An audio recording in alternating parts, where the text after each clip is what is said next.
This is Democracy Now!, democracynow.org, The War and Peace Report. I'm Amy Goodman with Nermeen Sheikh. We turn now to the court case of Spanish Judge Baltasar Garzon, who is known for ordering the arrest of Chilean dictator Augusto Pinochet and seeking to indict members of the Bush administration for their role in torturing prisoners. Now Garzon himself is facing trial in Madrid after right-wing groups objected to his investigation of atrocities committed by supporters of the dictator Francisco Franco. The human rights crimes came during Franco's reign from 1936 to 1975. More than 100,000 opponents of the regime were executed or disappeared. While prosecutors reportedly disagreed with the charges that Garzon had exceeded his authority, Spanish law allows civilians to lodge criminal charges. Yesterday, Judge Garzon testified in his own defense at Spain's Supreme Court. I'm not going to respond to any of the questions from the prosecution, as I consider that they are not legitimate to be in this room acting as prosecutors. If convicted, Garzon could lose his right to sit as a judge in Spain. Judge Garzon has used the doctrine of universal jurisdiction to investigate war crimes and torture across national lines, famously indicting Osama bin Laden and other members of al-Qaeda in 2003 and attempting to indict members of the Bush administration for authorizing torture at Guantanamo and overseas. In 1998, he ordered the arrest of Chilean dictator Augusto Pinochet, leading to Pinochet's arrest. Garzon's supporters were disappointed after the court failed to throw out the case yesterday in Madrid. I mean, this country has not resolved the problem of the Spanish Civil War because there are 130,000 people out there still lying in common graves, and the state should be searching for them to give them a decent burial, and it's not doing it. It's not doing it because the right wing in this country doesn't want to do it, doesn't want to forgive, and it's terrible. We turn now to Reed Brody, counsel and spokesperson for Human Rights Watch. He has been in the courtroom observing Garzon's trial. Reed, welcome to Democracy Now! Tell us exactly who Baltasar Garzon is and how it is that he's on trial himself. Well, as you say, he's probably Spain's most, in fact, one of the best-known judges in the world. And the indictment that he launched against General Pinochet in 1998, leading to his arrest in London, created what's become known as the Garzon effect, a kind of a justice cascade.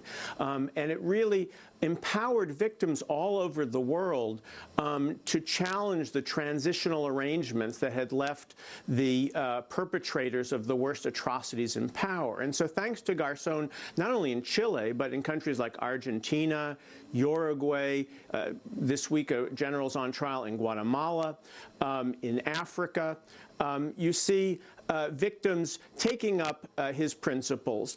And in that struggle, court after court has said that the obligation of a country to investigate the worst atrocities cannot be extinguished by an amnesty law or by the passage of time.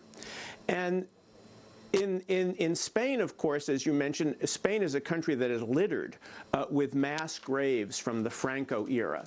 And over the last several years, a movement has grown up of the children and the grandchildren of victims asking what happened to those people. And they filed complaints in Spanish courts.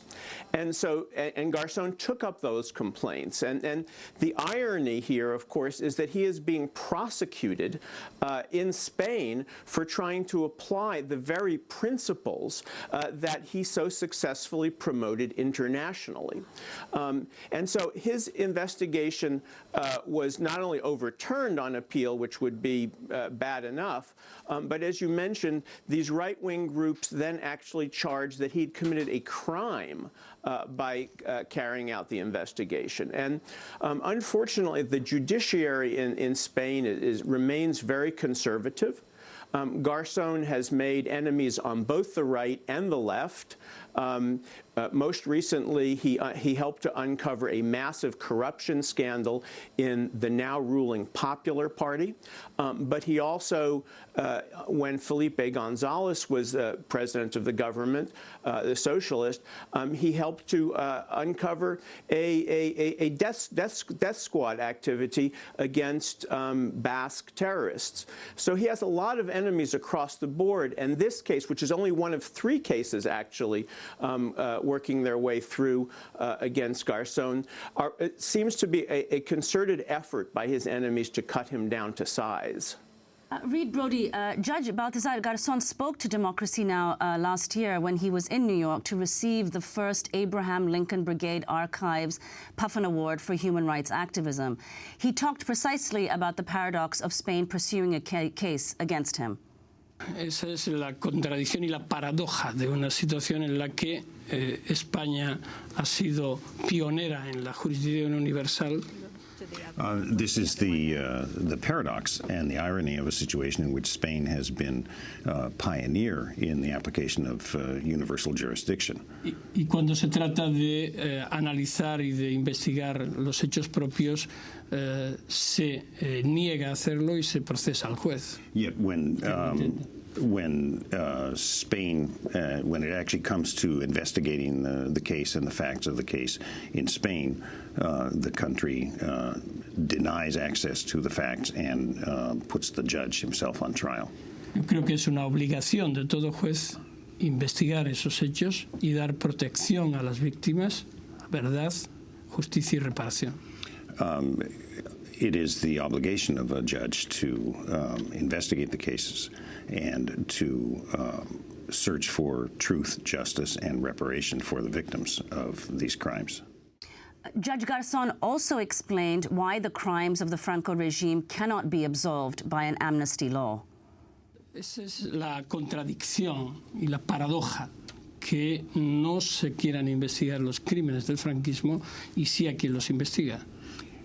The paradox, again, is that the government refuses to investigate the crimes against humanity and at the same time is prosecuting the judge who wants to uncover them.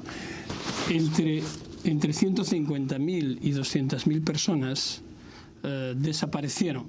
There were between 150,000 and 200,000 people disappeared under the Franco como regime. población civil.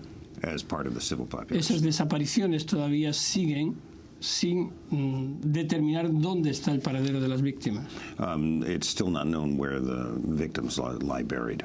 Es un delito permanente y por tanto no puede estar amparado por ninguna amnistía. It's a permanent crime and therefore it cannot be absolved by an amnesty law. That was Judge Garzon speaking to Democracy Now! Last year here in New York. To see the full interview, please go to our website at democracynow.org. Reed, Brody, can you talk a little bit about the idea of universal jurisdiction and amnesty law?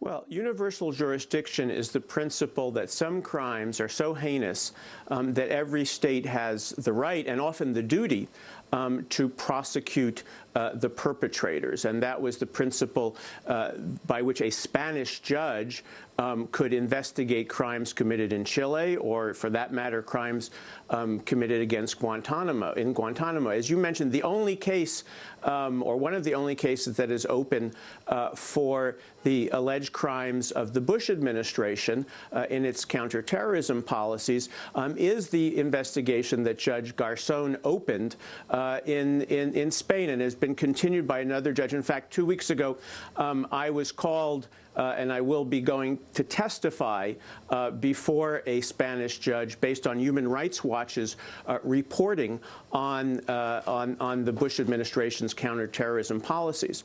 Now, the question of amnesty,